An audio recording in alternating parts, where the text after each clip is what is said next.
Let's switch gears now. We've seen Harry and Meghan dominate headlines in the past 2 weeks with their 6-part reality series. You're a relationship expert. Do you see any hopes here of reconciliation? Can Harry heal the wounds with his father and brother and extended family? Well, let me first say, before I answer your very relevant question, whether that family can be healed and can be reunited, let me first say that, the Harry and Meghan and William and Kate saga has really just undertaken a political overtone. People who are more conservative, with a more conservative bent, feel that the institution of the monarchy is important, and why are Harry and Meghan dumping on it? And people with a more liberal bent are saying she's being discriminated against because she's African American and a woman of color, et cetera. I think that Harry summed it up best when he said, well, whatever the story is, and obviously he has his story, and I'm sure that his brother would refute it, who would repudiate it. What he's saying is, I can't allow my wife to end up dead. My fear is she'll end up dead. She has not handled the press attention well, or the press harassment well, the way my mother did not handle it well. So I've got to move away from this. And then people say, what about his own hypocrisy? He's making money. He's still in the media. Yeah, but it's kind of on his own terms. And he just doesn't want the harassment of the paparazzi. We have to accept that a woman died here 25 years ago. And to say that Harry was not genuinely traumatized by the death of his mother, and under the worst circumstances, I remember it like it was yesterday. To say that he is not making decisions that are largely based on that, I would venture to say that's not being fair to him. And I'm a father, and I'm a husband. I'm also a brother. I would venture to say that, Rabbi, because the experience is very different. Meghan is not Princess Di. She hasn't been treated like Princess Di.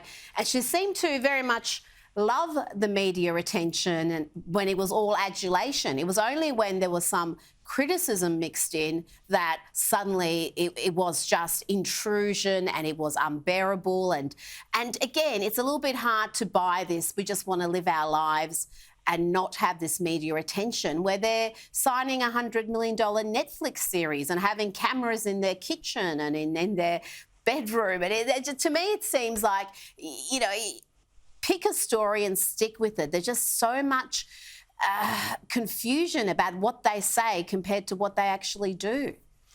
Well, I'm not saying that you aren't wrong about this, Rita. What I am saying is we all know about celebrity hypocrisy all across the world, that celebrities want fame on their own terms. They want their fans to buy their albums, and yet when you want them to sign an autograph, they'll often say, I'm in the middle of dinner, why are you bothering me? We all know there's hypocrisy. When it came to Diana, there was also hypocrisy.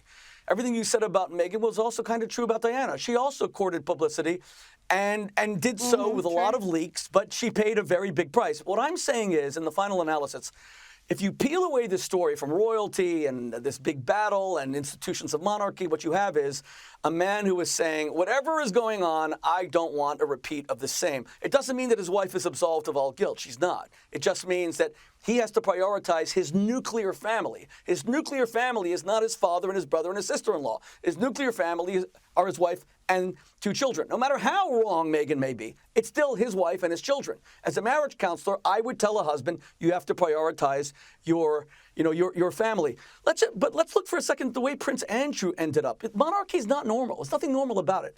And the guy that is born first becomes the king. Look at poor Prince Andrew. I mean, his reputation is 1,000 times worse than Harry and Meghan. I'm not going to get into Jeffrey Epstein, et cetera. But when you don't get the crown, what are you supposed to do with your life? You basically kind of wander aimlessly looking for a purpose.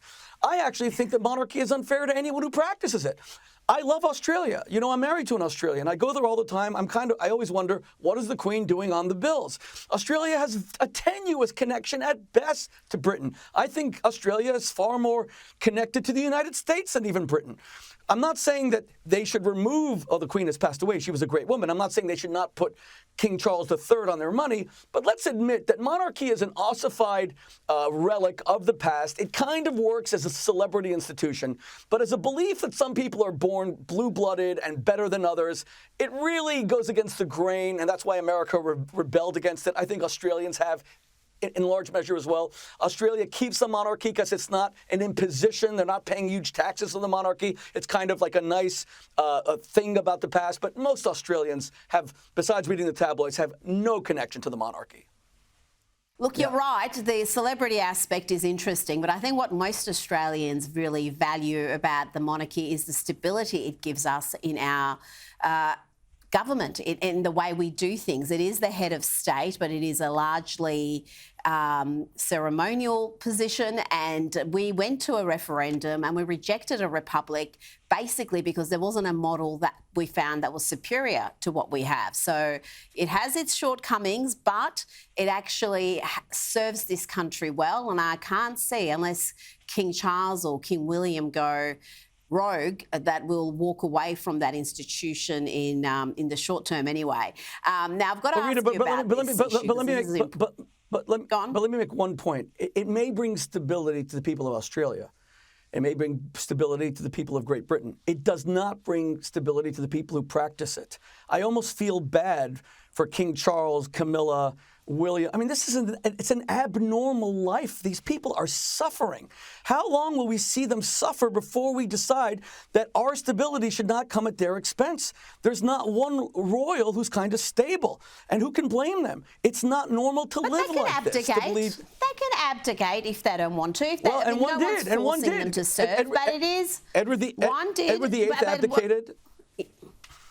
Yep. So that is an option, but it's supposed to be, and the Queen exemplified this better than anybody. It was a sense of duty. She served for 70 plus years, and that sense of duty was just so strong in her, and it's so lacking in Prince Harry. And I blame him. I don't blame Meghan for what we've seen, because he's the one who walked away from his family, his country, his duty.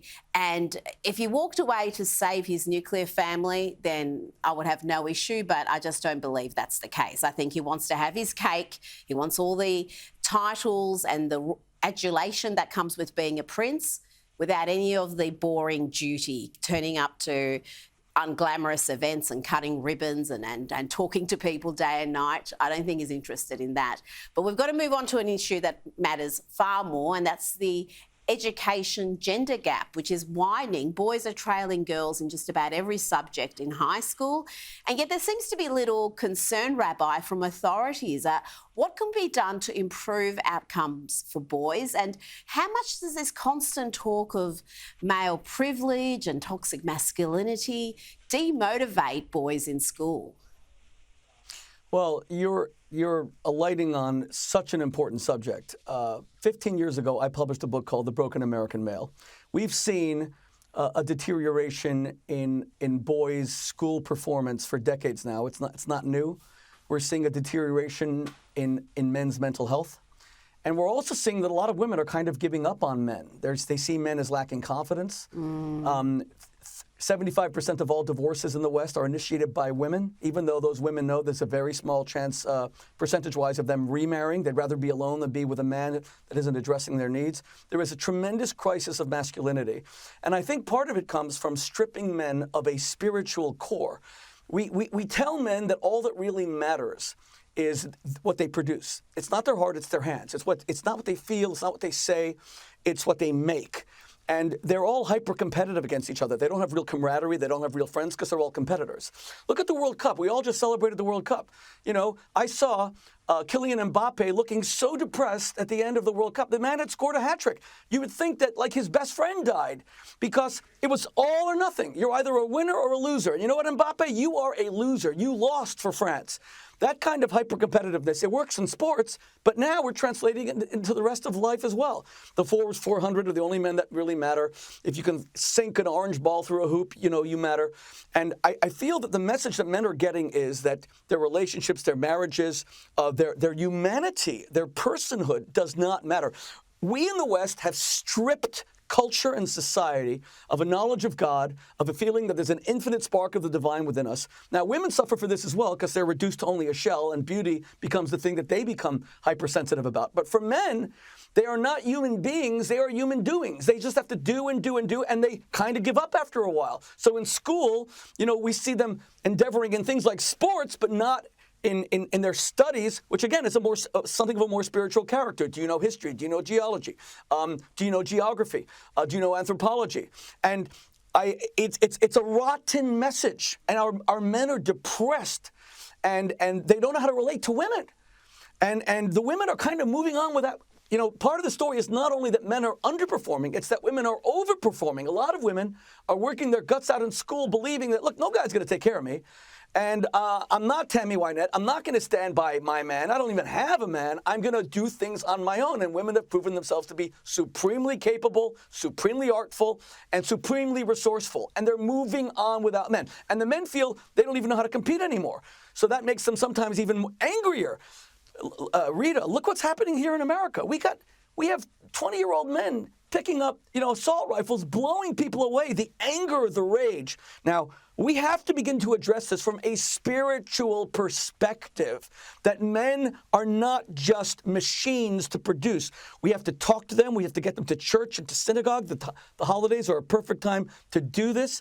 And they have to connect. They have to relate. And they have to be in healthy relationships.